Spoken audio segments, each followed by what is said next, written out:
Today we are coming straight out of the Batcave / home office. Not the most interesting room in the house. Apologies. I did try to put some lights up in the back there just to break it up and give you guys something a little different to look at. So bear with me. This video, wanted to aim at a couple questions I saw come up in the comments. I am looking at them. Please don't be shy about leaving suggestions. It's great for me to know what you guys want to know, what you need to know, and what value I can bring to the table. So I am looking at them.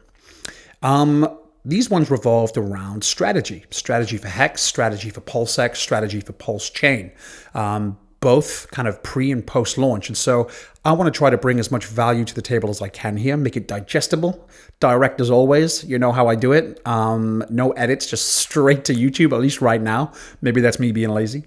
But without beating around the bush, let's start with HEX. HEX. Price performance right now has been fantastic. We're over 5 cents now, which gives us a fantastic pedestal to jump into, the next couple of weeks and months when those catalysts that we've been talking about coming down the pike. We have V3 testnet, we have the mainnet, onwards and upwards. Don't sell your HEX yet. That's strategy tip number one. There is still a lot of runway to go. Still a ton of price appreciation, in my opinion, that we're going to see. So anyone getting emotional and selling out of their positions right now, I think is going to severely regret it. So that's my number one tip. Don't sell yet. I'll be doing videos as we start getting closer to, the mainnet launch, and I'll certainly give you my 2 cents according to sentiment, according to ongoing narrative. I'll give you my 2 cents and tell you exactly what I plan to do. So don't panic. Just enjoy the ride right now. As we get closer, or as we get to PulseChain and PulseX launch, someone had asked the question, is it a good idea to potentially sell all or some of your HEX position, just in case folks will also look to do the same and sell the news, basically, so they start realizing their profits and aren't too concerned about getting their copy? It's a bit of a mixed bag. I think that this is anyone's game, right? There's a lot of speculation in this, and I know that's not exactly what we want to hear, but anyone telling you they're able to tell the truth, tell the future here, is going to be talking through their ass. We simply don't know what sentiment and what narrative is going to be. In my opinion, I think there are going to be more people who want to get their copies just because it will probably allow a much earlier entry into PulseChain and PulseX with that 2-day period we talked about. And also because they're going to get their copies, and there's going to be a lot of value, common sense would dictate, with their PHEX. If not right away, then pretty soon afterwards, it'll maybe even reach parity. And I think that if you're a very lazy trader, let's say, and I don't think that's a bad thing at all. I think in situations like this, it's a great thing. If you wanted to make the least amount of moves, let's say, and you intended to keep your HEX, ride that price performance up, as we reach 10 cents, 20 cents, 30 cents, potentially 40, 50 as we get up there, I think we got a potential of making all-time highs again. I think there's a lot of excitement. We've talked about that in previous videos too. So as we get there, if you're okay with a potential little dip there, as soon as we get those launches, and you just want to continue onwards and upwards, I think, very conservatively speaking, between the copies you get on PHEX and the EHEX you hold, you're going to see some great price performance. I don't think you're coming out at a loss on that one. If, however, you wanted to play the other side of the fence as well and sell out of a little bit of your position on the run-up, and when I say on the run-up, I mean the final chapter of that run-up. I think, again, don't sell out prematurely. If you get to the top of that hill, and we're about to launch and you want to exit out of some of your position, I also don't think that's a terrible idea, to be quite honest with you. I don't honestly think that I'm going to be doing that at this point, and at least until the narrative changes and I decide otherwise. But right now, I don't think I'm going to do that. I think that I'm going to go into that knowing that I'm not going to need those funds. I'm not going to pull those funds until post-launch, until a little further down the road where I can actually realize the gains from the PHEX as well. And so that's my plan right now.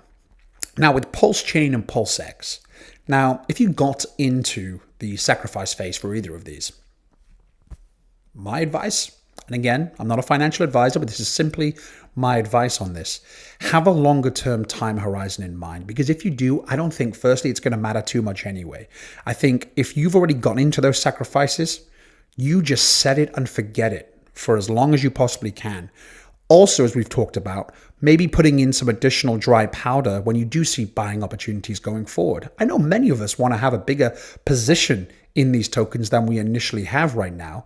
I think the majority of people are thinking the same thing. So I don't think we're going to necessarily see such massive dips going forward. We've talked about historical data and how a lot of these layer ones, a lot of these DEXs even, seem to come out of the gates, over the first couple of months, they rise in price, and then they have that inevitable drop. We've talked about how they may be waylaid just by the fact that we reach the pinnacle of that mountain, and just as we start to dip, then we get sucked into the momentum of the bull market in fall, and price performance has a very realistic chance of running away from us.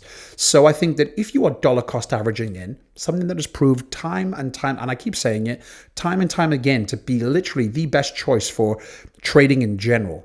Otherwise, you're relying on luck. You're relying on having a great mind for timing. Most of us don't have that. So I would suggest holding, setting and forgetting, dollar costing in as you see buying opportunities. If they're obvious, I don't know. If we don't see some massive dips, I don't think it's necessarily going to be as obvious as previous projects. But if we're dollar cost averaging in every couple of weeks, as we've talked about before, on both projects, I think that we have, we're certainly hedging ourselves. We're making sure that we're not missing out on all of that price appreciation from our early entry points. We're also then not missing out on any potential future entry points going forward that may be better, may be worse. I think it's going to play out a little differently. And I know that's famous words for a lot of people talking about projects they have a lot of confidence about. But the way things are shaping out, I think that RH himself has been very smart with not timing the market. PulseX, I believe, is probably, as I've mentioned before, going to come out a little bit weaker than PulseChain. I still think it's ahead of its sacrifice phase, but we've talked about the reallocation of funds coming from PulseX into PulseChain because a lot more people got into the sacrifice. A lot more people are going to reallocate to get a position into PulseChain, especially if they don't have much dry powder left over to put new funds in. My take, like I've said before, get a part-time job. Get some extra additional capital that you don't have to reallocate anything. You just simply get into the project you want with additional funds, because I think that's going to be the best investment opportunity we're going to see for, potentially decades. And we don't know what's going to happen. Obviously, we don't know the landscape with some of these AI and meta tokens that are coming to the market.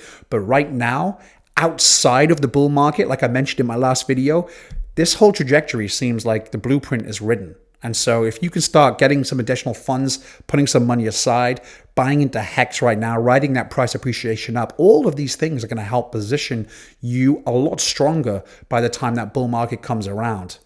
Not just for the launches of these things. We don't know when they're launching. Maybe they're going to launch kind of, the end of this year, which would probably be ideal from a price performance perspective, because it will give us more time to dollar cost average into HEX right now, or put, some stable coins aside and wait for that bridge to come into PulseX and PulseChain so we're able to purchase directly from there. Really up to you guys. But that's about as exact as we can be with strategy right now. And again, bear in mind, this is always an evolving thing. Strategy will always change according to narrative, according to market sentiment. I don't see narrative and sentiment changing all that much from being ultra positive right now. We're always going to get the naysayers. We're always going to get the people who are, selling out early.